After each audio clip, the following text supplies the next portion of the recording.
Good morning. I am G. Ramya, lecturer in chemistry.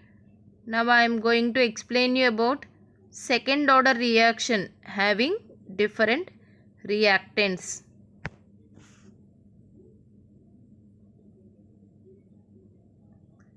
Second order reaction having two different reactants. అంటే క్రియాజన్యాలు రెండు భిన్నంగా ఉండే చర్యకు మనం చూద్దాం. ఇప్పుడు చూడండి, జనరల్గా second order reaction having two different reactants. Second order reaction two different reactants ఉన్నదాన్ని మనం కన్సిడర్ చేస్తాం. ఏంటి? A plus B is giving rise to product. A plus B is giving rise to product. Next, the two reactants A and B are of different initial concentrations. చూడండి, ఇక్కడ రెండు reactants ఉన్నాయి, రెండు different reactants, ఒకటి ఏ ఒకటి B. రెండింటి కాన్సన్ట్రేషన్లో కూడా difference అనేది మనం చూస్తాం. For example, let the initial concentration of A and B time 0 దగ్గర initial concentration of A and B ఎంత? ఏ అండ్ బి అనుకున్నాం. Next, after time t seconds. Next ఏమనుకున్నాం మనం? ఆఫ్టర్ టైం టీ అయిన తర్వాత అప్పుడు దాని యొక్క కాన్సన్ట్రేషన్ ఏమవుతుంది? A minus x, B minus x. అమ్మా, అర్థమైంది కదా? ఇనీషియల్గా రియాక్షన్ స్టార్ట్ అయినప్పుడు టైం 0లో ఉన్నప్పుడు కాన్సన్ట్రేషన్ ఆఫ్ ఏని ఏ అనుకున్నాం, కాన్సన్ట్రేషన్ ఆఫ్ బిని బి అనుకున్నాం. ఆఫ్టర్ టైం t సెకండ్స్ అంటే రియాక్షన్ కొంచెం సేపు అయిన తర్వాత ఏమవుతుంది?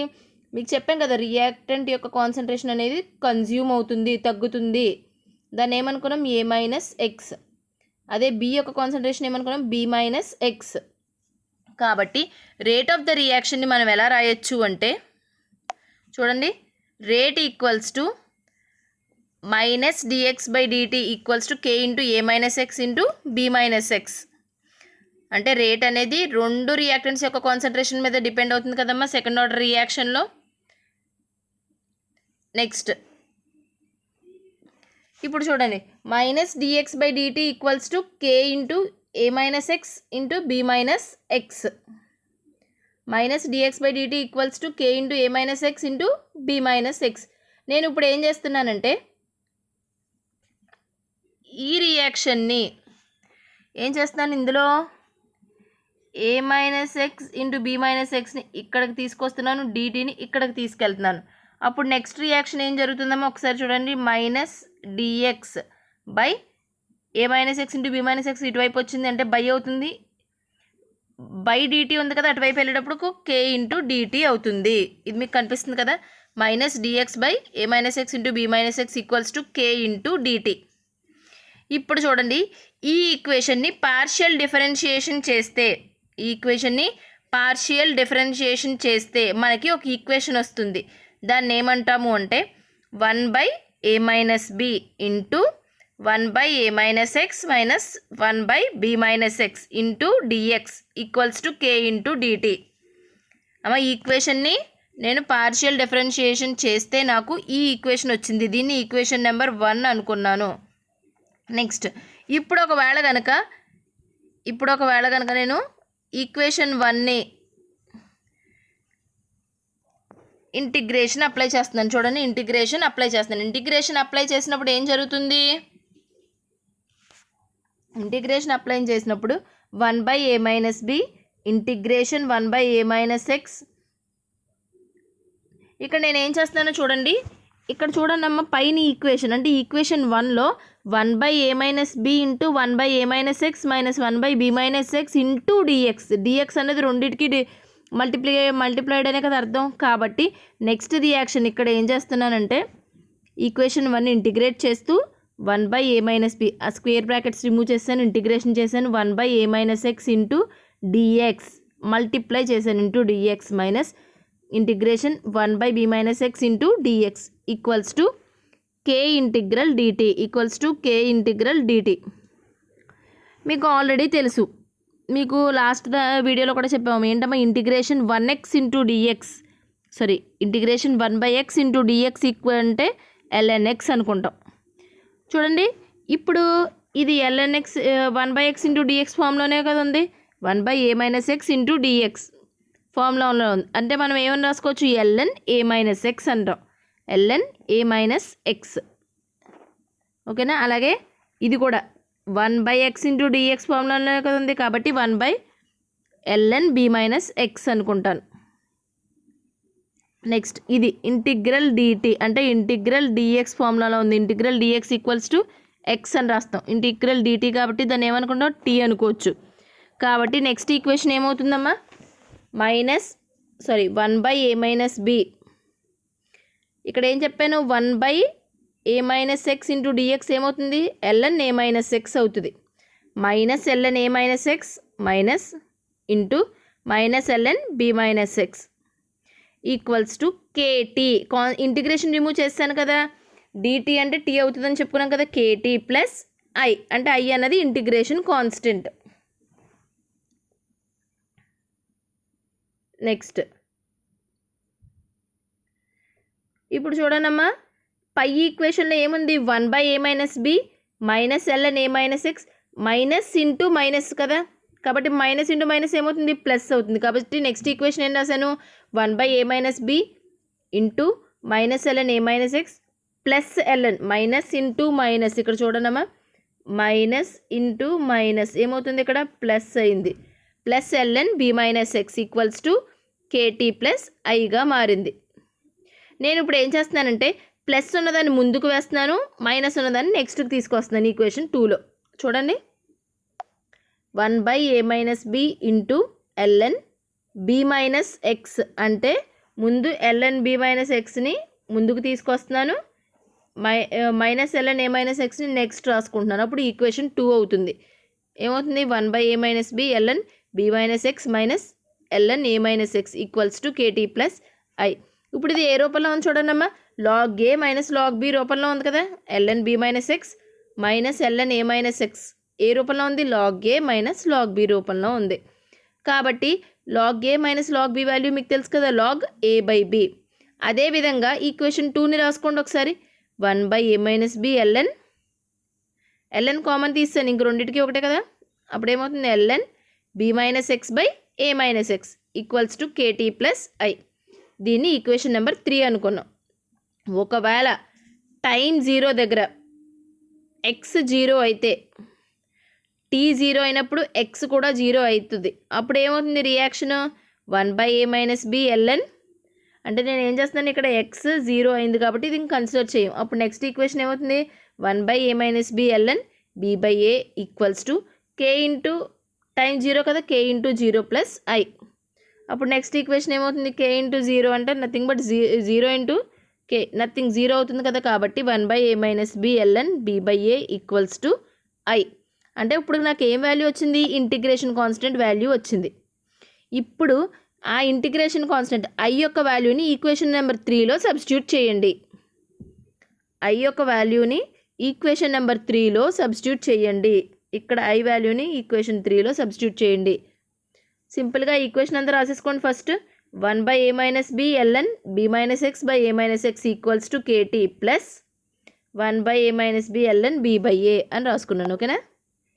నెక్స్ట్ చూడండి, ఇప్పుడు ఏం చేస్తున్నానంటే నేను ఈ టర్మ్ ఉంది కదమ్మా, 1/a minus b ln b/a, దీన్ని ఇటువైపుకి తీసుకొస్తున్నాను. ఇటువైపుకి తీసుకొస్తే మైనస్ అవుతుంది కదా. నెక్స్ట్ ఈక్వేషన్ చూడండి ఒకసారి, 1/a minus b ln b minus X by a minus X. ఇప్పుడు ఏం చేశాను, మొత్తం 1/a మైనస్ b ln b/aని ఇటువైపు తీసుకొచ్చాను, minus 1/a minus b ln b/a equals to kt, equals to kt. ఇప్పుడు చూడండి అమ్మ, మీరు ఇక్కడ ఒక విషయం తెలుసుకోవాలి. ఇక్కడ ఏముంది, 1/a మైనస్ b ఉంది, ఇక్కడ కూడా 1/a మైనస్ b ఉంది. కాబట్టి నేను కామన్ తీసుకోవచ్చు కదా. కాబట్టి నెక్స్ట్ ఈక్వేషన్లో ఏం చేస్తున్నాను అంటే, kt equals to 1/a minus b ln b minus X by a minus X minus, ఇక్కడ మైనస్ సింబల్ ఉంది కదా, minus ln b/a, minus ln b/a.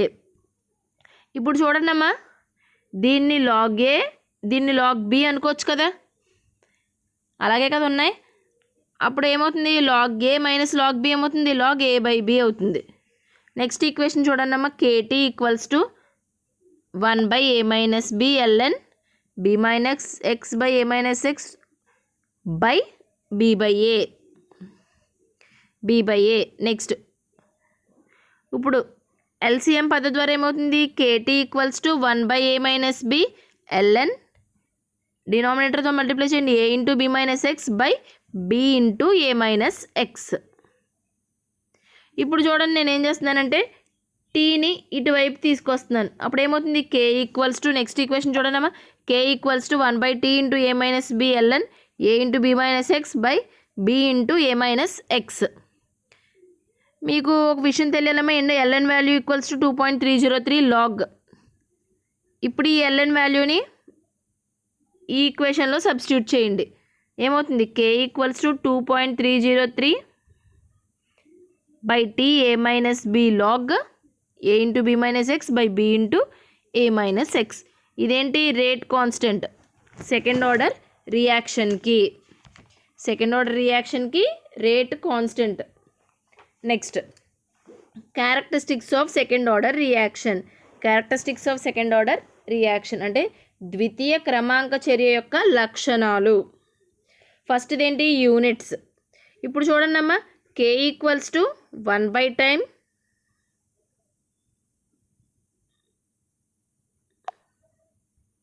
K equals to K equals to 1 by time into mole per litre by mole per litre into mole per litre. ఇక్కడ ఏం జరుగుతుంది, ఒకటి cancel అయిపోతుంది, పైన moles per litre కింద moles per litre cancel అయిపోతుంది. అప్పుడు final equation ఈక్వల్సింది K equals to 1 by time by 1 by mole per litre. అమ్మ అర్థమైంది కదా, K equals to 1 by time into concentration ఎలా రాస్తాం, moles per litre by moles per litre into moles per litre.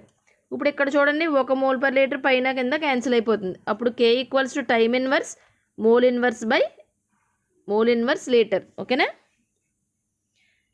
Next half life period అంటే ద్వితీయ క్రమాంక చర్య యొక్క అర్ధకాలం ఎంత.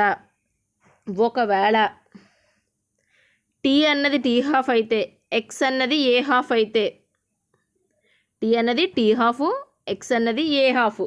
ఇప్పుడు దాన్ని ఏం చేశాను, ఈ ఈక్వేషన్లో సబ్స్టిట్యూట్ చేయండి. ఇప్పుడు ఈక్వేషన్ చూడండి, K equals to 1 by t into X by A into A minus X.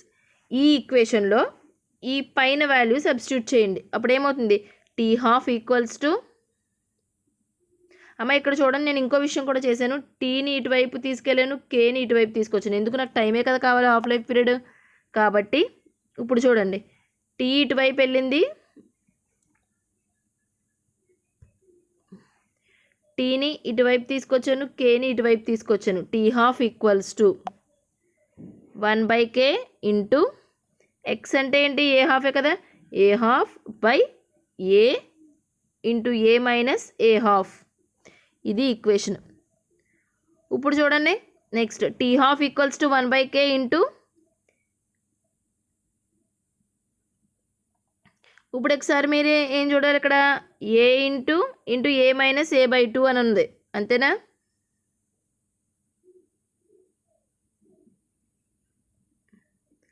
ఓకేనా. అప్పుడు ఎల్సిఎం పద్ధతి ద్వారా చేసిన తర్వాత ఏమొస్తుంది, t half equals to 1 by k into A half by A square by 2. ఇప్పుడు ఇక్కడ చూడండి, ఏ బై 2 క్యాన్సిల్ అయిపోతుంది. అప్పుడు హాఫ్ లైఫ్ పీరియడ్ ఎంత అవుతుంది, t half equals to 1 by k A. Next evaluation of కే.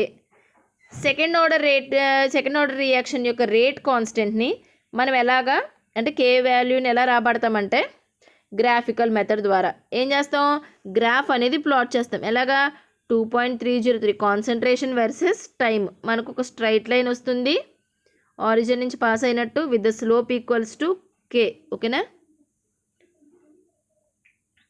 అంటే కాన్సన్ట్రేషన్ మరియు కాలాల మధ్య గ్రాఫ్ గీసినట్లయితే కేంద్రక బిందువు కూడా సరళ రేఖ అనేది ఏర్పడుతుంది. Next examples of second order reaction examples అంటే ద్వితీయ క్రమాంక చర్యకు ఉదాహరణలు తెలుసుకుందాం.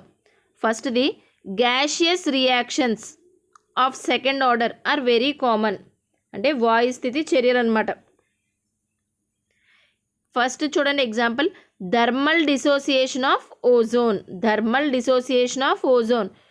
2 ఓజోన్ మాలిక్యూల్స్ తీసుకున్నాం. In presence of 100 degree Celsius దగ్గర ఎలా మారుతుంది? 3 ఆక్సిజన్ మాలిక్యూల్స్గా మారిపోతుంది. 100 డిగ్రీ సెంటిగ్రేడ్ దగ్గర ఓజోన్ ఆక్సిజన్గా విఘటనం చెందడం. Okay, next several reactions in solution also confirm to second order. అంటే ద్రావణ స్థితిలో చర్యలు సెకండ్ ఆర్డర్. ఎలాగా అంటే చూడండి, CH3COO C2H5 అంటే ఇది ఒక ఎస్టర్.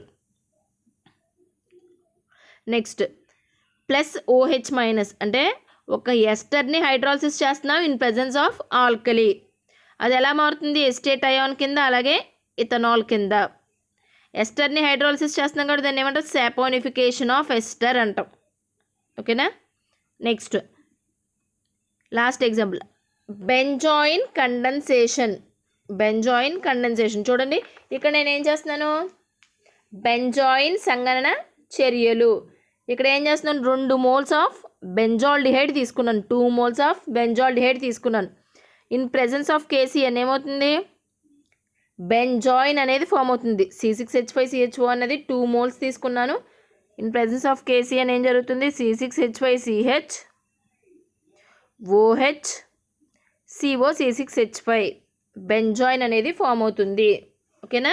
ఇది సెకండ్ ఆర్డర్ రియాక్షన్ యొక్క రేట్ కాన్స్టెంట్.